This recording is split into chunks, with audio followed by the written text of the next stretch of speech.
if you put the works, the labor, the effort of Cain against the labor and effort of Abel, Cain's works far outweighed the works of Abel. His effort and the beauty and all that he put into his sacrifice far outweighed that of Abel. But in God's scale, when he saw faith, amen, when he saw faith in the word for the hour, God saw it this way, amen.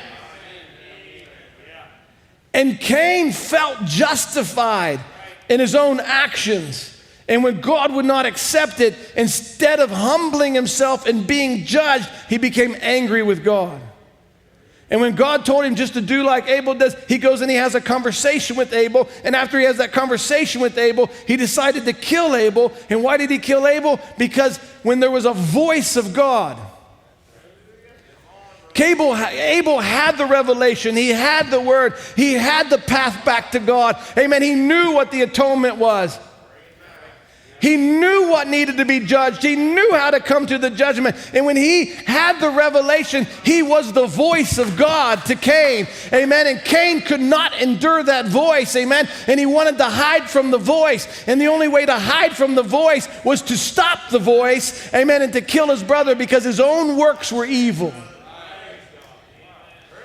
And that's why John says, marvel not when the world hates you, amen, because you're testifying, amen. There's a path back to God, and all these other paths are wrong, amen. They're man's own doing, man's own achievement, man's own covering. There's no atonement in it, amen. There's no covering, but you have to come to the judgment to recognize what went wrong in the garden, what's wrong with religion, what was wrong with the church ages, why we need a judgment today. And when you begin to become that voice of revelation, amen, now the voice is in you, amen. The voice of God is in the bride, and it's the voice of God walking in the garden of his bride in the cool of the evening, amen. And it's testifying your very life, amen, your very confession, what by revelation you understand is testifying that the works of religion are evil. What's evil? Feeding the poor. Feeding the poor is not evil.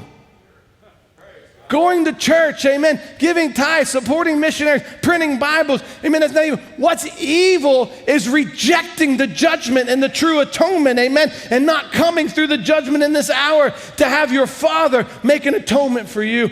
Then feeling self-justified by your own works and your own covering, those works are evil.